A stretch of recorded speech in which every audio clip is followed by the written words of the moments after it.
Hello friends, நாம் இன்னைக்கு பார்க்க போகிறது என்ன அப்படின்னு பார்த்தீங்கன்னா, இது ஒரு பழைய கேசட் டைப்பில் இருக்கக்கூடிய டோல்பை சிஸ்டம்.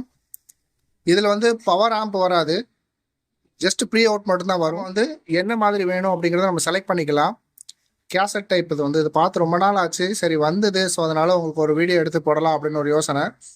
இதில் பார்த்தீங்கன்னா ஒவ்வொரு சாங் முடியப்போ உங்களுக்கு வந்து கவுண்டர் டெஸ்ட் மாதிரி அங்கே டியூனிங் ஓடும். ப்ளஸ் கீழே வந்து பார்த்தீங்கன்னா ரெக்கார்ட் பண்ணிக்கலாம், ப்ளே பண்ணிக்கலாம். இதில் வந்து டியூனிங்கும் நம்ம பண்ணிக்கலாம் ஃப்ரெண்ட்ஸ். மேலே பார்த்தீங்கன்னா தெரியும், டோல்பை சிஸ்டம்னு போட்டிருப்பாங்க. இது வந்து வால்யூம் கண்ட்ரோலுடைய ரெக்கார்டோடைய அவுட்டில் வரக்கூடிய அந்த வால்யூமுடைய லெவல் அட்ஜஸ்ட் பண்ணிக்கலாம். மேற்கொண்டு மைக்கோ நம்ம இன்சர்ட் பண்ணிக்கலாம். இது வந்து ஒரு ஷூட்டிங்காக தேவைப்படுது அப்படின்னு சொல்லி எடுத்துகிட்டு வந்திருந்தாங்க. படிக்கலைன்னா கூட பரவாயில்ல, அட்லீஸ்ட் வந்து நமக்கு கேசட் டைப்பில் வந்து அந்த கேசட் ரோல் ஆகிறது மட்டும் தெரிஞ்சால் போதும் அப்படின்னு கேட்டிருந்தாங்க. இது ரொம்ப பழைய மாடல் டோல்பை சிஸ்டம். ஸோ உங்களுக்கு காட்டலான்னு ஒரு யோசனை. ஸோ இதில் பவர் ஆம்ப்லாம் இருக்காது ஃப்ரெண்ட்ஸ், ஜஸ்ட்டு ப்ரீ அவுட் மட்டும்தான் வரும். ஸோ சுத்தமாக ஆன் ஆகலை, சுவிட்செலாம் ஸ்டக் ஆகிருக்கு. சுவிட்ச் ஸ்டக் ஆகிருக்கு. உள்ளே பார்த்தீங்கன்னா லைன் கட் ஆகிருக்கு. ப்ளஸ் வந்து பெல்ட் இல்லை உள்ள மெக்கானிக்ஸில். ஸோ இதை நம்ம முடிஞ்ச அளவுக்கு ரெடி பண்ணலாம். ரெடி பண்ணிவிட்டு நான் உங்களுக்கு ஒரு கிளான்ஸ் காட்டுறேன் ஃப்ரெண்ட்ஸ். ஓகே ஃப்ரெண்ட்ஸ், நாம் இதை ஒரு வழியாக ஓட வச்சுட்டோம்.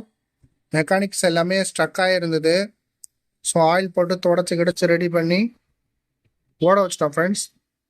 ரன் ஆகிட்டு இருக்குது, உங்களுக்கு தெரியுதுன்னு நினைக்கிறேன். ஆக்சுவலி வந்து எப்படி அப்படின்னா, எனக்கு பாட்டெலாம் படிக்கணும்னு அவசியம் இல்லை, ஜஸ்ட் இந்த மாதிரி ஓடுறது தெரிஞ்சால் போதும் அப்படின்னு கேட்டுக்கிறாங்க.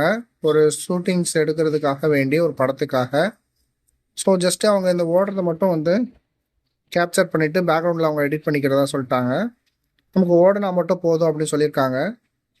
அதனால் ஓரளவுக்கு மோட்டர்லாம் மாற்றிட்டேன். மோட்ரு போயிடுச்சு. இதுலேருந்து மோட்ரு வந்து பார்த்திங்கன்னா சுத்தமாக பேக் டோரே இல்லை, ஃபுல்லாக போயிடுச்சு. அப்புறம் அவங்க இன்னொரு பீஸ் ஒன்று கொண்டு வந்திருந்தாங்க. இது வந்து நேஷ்னல் டேப் ரெக்கார்டர்.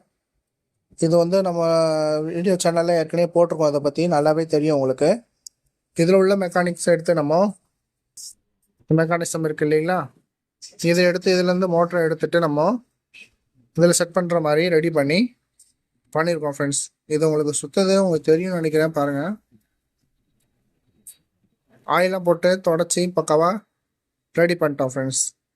இப்போ நம்ம இதை இந்த பேனலில் மாட்டி செட் பண்ணிட வேண்டியதான். ஸ்டாப் பண்ணால் ஸ்டாப் ஆகும், உங்களுக்கு காட்டுறேன்.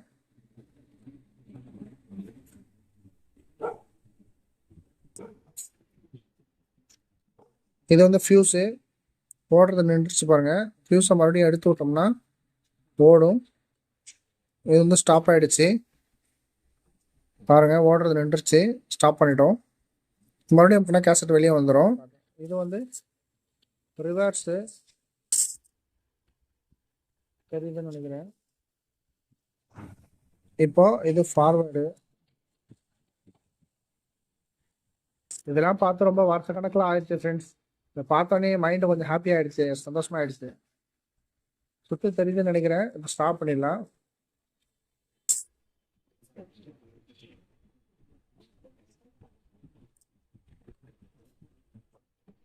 ஃப்ரெண்ட்ஸ் ரெடி பண்ணியாச்சு.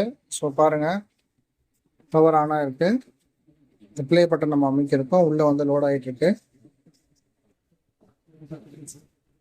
இது வந்து 12 வோல்ட் அடாப்டர் போட்டு நம்ம ரெடி பண்ணியிருக்கோம், ஜஸ்ட் ஒரு சீனுக்காக மட்டும்தான். பாருங்கள், ரெடி பண்ணியாச்சு. 12 வோல்ட் அடாப்டர் நம்ம யூஸ் பண்ணியிருக்கோம் ஃப்ரெண்ட்ஸ். ஸோ ஸ்டாப் பண்ணால் ஸ்டாப் ஆகிடும். மறுபடியும் அமுக்கணும், நமக்கு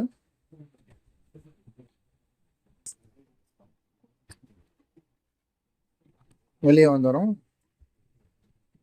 புஷ் பண்ணிவிட்டு ஆன் பண்ணால் உங்களுக்கு ஓட ஆரம்பிச்சிடும் friends. Thank you friends, thank you so much.